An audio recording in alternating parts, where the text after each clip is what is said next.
Hey everyone, and welcome back to the Effortless Escapes podcast. If you're new here, welcome. I'm Ashley, the heart behind Notte Travel Boutique, where we specialize in designing intentional, nostalgic, and elevated Disney experiences that leave lasting memories long after your trip ends. And on this channel, we talk about Disney through a little different lens than other channels. It's not just the logistics or the checklists, but how Disney feels when you experience it intentionally. And so today I want to talk about one of my favorite ways to experience Disney Springs, especially at night, and that's through something called progressive dining. So when we talk about Disney Springs, one thing I always like to acknowledge right away is that Disney Springs is busy. Doesn't matter what time of the day you're going to Disney Springs, it is busy. There's music playing, restaurants are buzzing, people are coming and going, they're shopping, and especially at night, that energy is very much a part of the appeal. But what changes in the evening isn't the crowd level. Like I said, you're never going to find a super chill time to go to Disney Springs, but it's the atmosphere. The lighting softens, live music feels more intentional, restaurants feel less like places you're popping into because you're just trying to get to the next shopping place, and more like places you're settling into. The energy shifts from daytime movement to a nighttime rhythm. It just feels different. So, when you approach Disney Springs with that in mind, it opens the door to a really different kind of experience. So, that's where progressive dining comes in.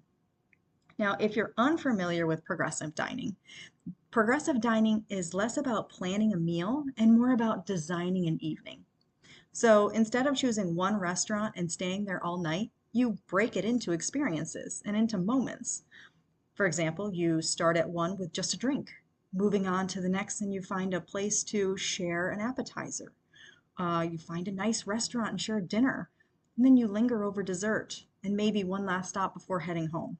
There's no rushing, there's no pressure to get it right because let's face it, if you're a millennial listening to this, pressure to get it right is real, and especially if everybody is relying on you to make the right choice.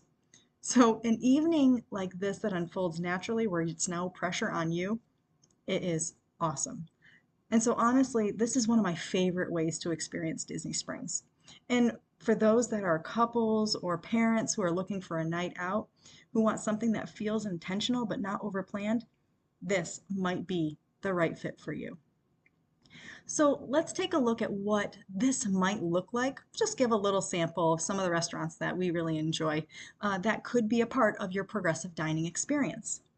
So every great evening needs a starting point, right? Somewhere to ease into the night. So for a drink, for some couples, that might be Jock Lindsay's Hangar Bar.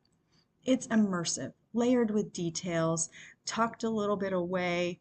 The lighting is low. The atmosphere is playful because you are in the Indiana Jones movie. There are artifacts and details all over the place, and it feels like you've stepped into this story.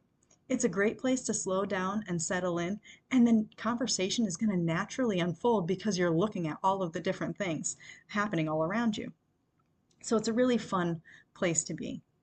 Others, though, may prefer starting at the Edison. This is a different vibe. It's moodier, it's more dramatic, and very nighttime energy. But think vintage glamour, low light, feeling that the evening has officially begun. It's just a very different feel. Neither one is better. They're just different tones. So depending on what you're looking for, those are two options that are a great start to your evening. Now, once you've had your drink, appetizers next become less about eating and more about continuing the conversation. So here are two places that you might want to consider. Summer House on the Lake is perfect if you want something light and relaxed. The lake views are beautiful, it's an open feel, and the easy pace makes conversation naturally stretch longer than expected. To continue that, you may consider the Boathouse, which offers a more polished pause. Again, waterfront views, a refined setting, and a sense of intention without feeling heavy. So, this part of the night is really about slowing the pace, not just filling the schedule, right? So, we've had our nice cocktail, we've had our appetizer. Now it's time for the main course, right? Dinner really centers everything. So, here are a couple places that you may want to consider. At Frontera Cocina, the experience feels warm and vibrant. You have shared plates with bold Spanish flavors and an atmosphere that encourages connection. It is lively but still grounded. The atmosphere in there is very Spanish forward. And so it is so fun if you love that Spanish feel and you love those Spanish flavors. Wonderful food.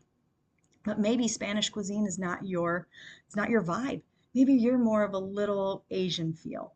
Morimoto Asia brings a more dramatic energy. This space is visually striking and elevated, and you feel that as soon as you walk into the lobby and look up.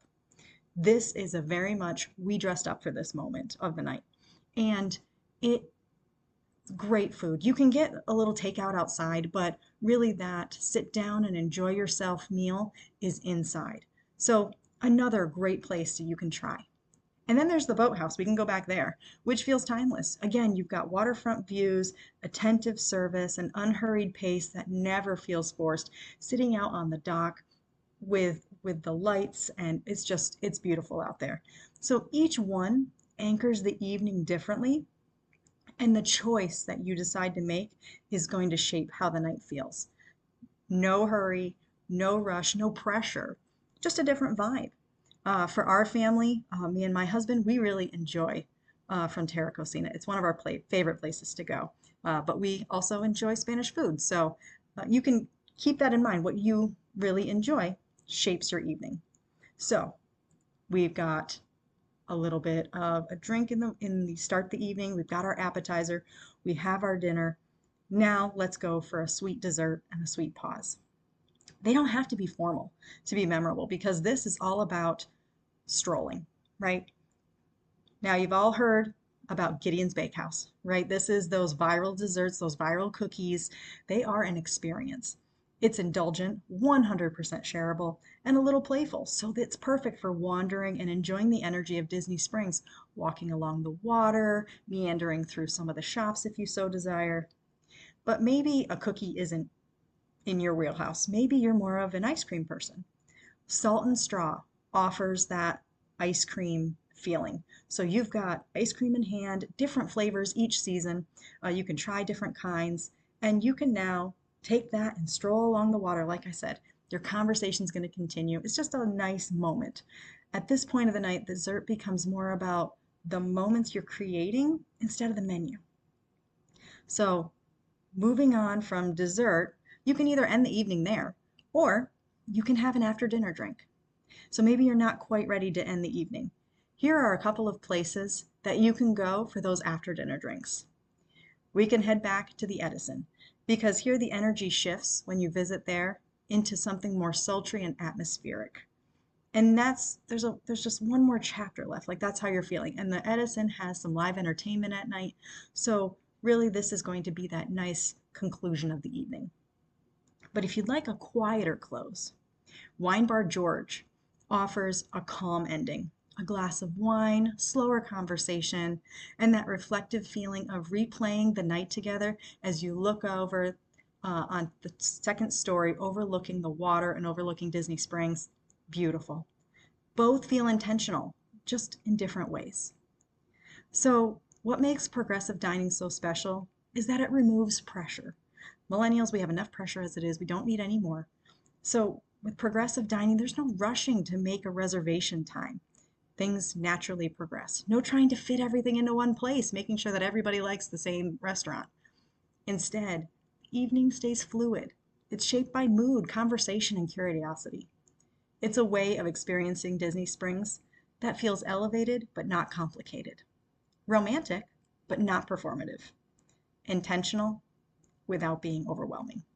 Which honestly is what I think makes Disney Springs the best, and it's the best way to approach it thoughtfully. But maybe you're thinking, that all sounds great, but I haven't even started planning a Disney vacation, let alone thinking about dining or even progressive dining. Totally get it, understandable. Disney can be very complicated. Even the most savvy travelers can hit bumps along the way, and some of them happen before you even start planning. So to help with that, I made a little free guide called 5 Mistakes Even Smart Travelers Make When Planning a Disney Vacation. And it dives into some of the most common mistakes I've seen people make and some tips on how to avoid them. I'll link it in the show notes so you can grab that. This way you can start your vacation planning off on the right foot. And if you're at the point where maybe you have started planning and you are done with it, you are done dealing with it, you're tired of juggling tabs, timelines, second guessing every decision, that's exactly what I'm here for. I'd love to help. You can schedule a free consultation through the link in the show notes, and we'll start crafting your trip together. No overwhelm, no guesswork, just unforgettable memories waiting for you and your family. So hopefully this was a fun way for you to experience Disney Springs on your next vacation. Let me know in the comments if you'd like to try this at Disney Springs or even in your local area. If there's a restaurant that I missed that should be on this list, please also, can't even speak, should be on this list. Please also put it in the show notes. I'd love to hear your thoughts. Until next time, friends, thanks so much for listening. Happy planning, and I'll see you real soon. Thanks for joining me on this episode of the Effortless Escapes podcast. I'm so glad you were here. Find me on Instagram, Facebook, and Threads for more Disney travel planning tips and tricks at Bella Notte Travel Boutique. If you enjoyed this episode, please like, subscribe, and hit that notification button so you're alerted when a new episode drops. See you back here soon for a new episode of the Effortless Escapes podcast.